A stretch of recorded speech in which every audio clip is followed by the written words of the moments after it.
Hello everyone, welcome to our channel simple kitchen. আজকে আমি রান্না করব পাঙ্গাস মাছ দিয়ে আলুর ঝোল।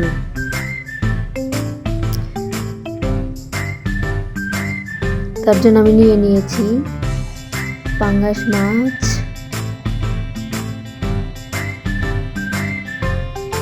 দিয়ে দিলাম মরিচ গুঁড়ো, লবণ,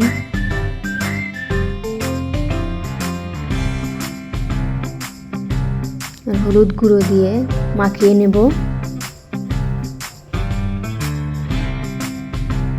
একটু ভেজে নেব, তাহলে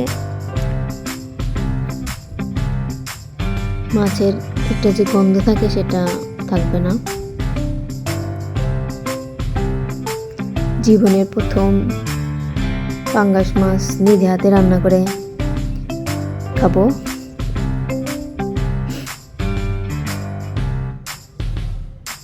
কার কার পাঙ্গাস মাছ পছন্দ কমেন্টে জানাবেন। তো ভেজে নিচ্ছি, হালকা করে ভেজে নেব, বেশি ভাজা দরকার নেই। বেশি ভাজলে মাছের ভিতরে মশলা যায় না। হালকা করে ভেজে নেব।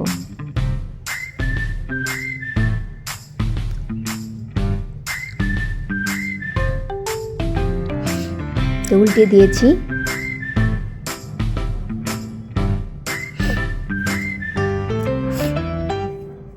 তো প্রায় ভাজা শেষ, এখন উঠিয়ে নিচ্ছি, কারণ এই তেলে আমি পেঁয়াজ কুচি দিয়ে দিব। ভালোভাবে নেড়ে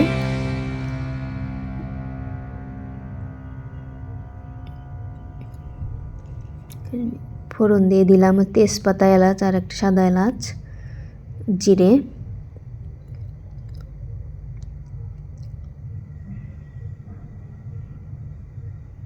বেশি মশলা ইউজ করব না এখানে।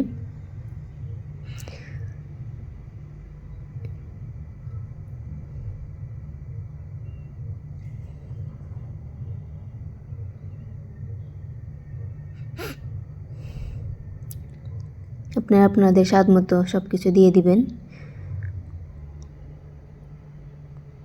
লবণ দিয়ে দিলাম, হলুদ গুঁড়ো পরিমাণ মতো, মরিচ গুঁড়ো দিয়ে দিলাম পরিমাণ মতো,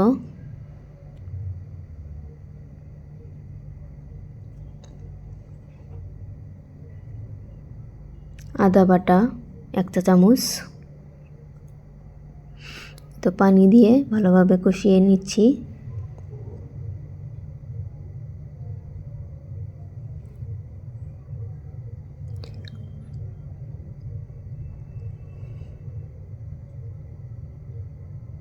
মশলাটা কষানো ভালো হলে মাছও খেতে ভালো লাগে।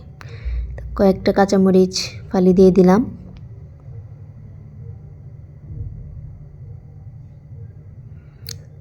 সব কিছুই যত ভালোভাবে মনোযোগ দিয়ে করা যায় সব কিছুই ভালো হয়। তো কষানো শেষ, এখন আলুগুলো দিয়ে দিলাম।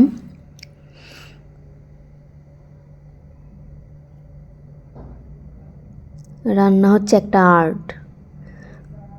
মন ভালো থাকলে সেদিন রান্নাও ভালো হয়, আর যেদিন মন ভালো থাকে না সেদিন রান্নায়ও মজা হয় না।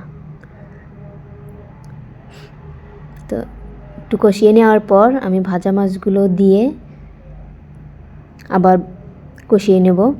এতে কি মাছগুলোর ভিতরে ভালোভাবে মশলাগুলো যাবে আর খেতেও ভালো লাগবে।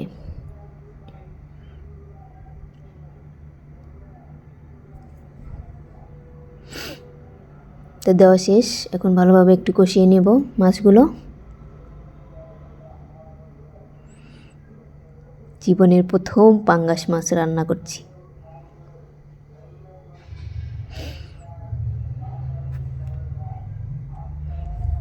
এর আগে তো মায়ের হাতে খেতাম, এখন তো আর মা নেই কাছে, তাই নিজেকে রান্না করতে হচ্ছে।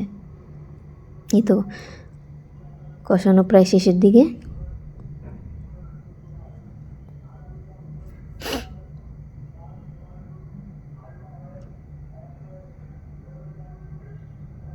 পানি দিয়ে দিলাম পরিমাণ মতো।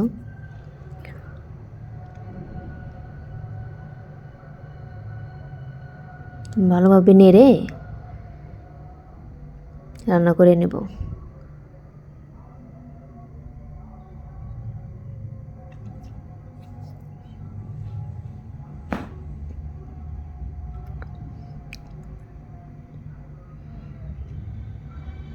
সুন্দর একটা কালার আসছে, দেখেই মনে হচ্ছে যে ভালো হবে ইনশাল্লাহ।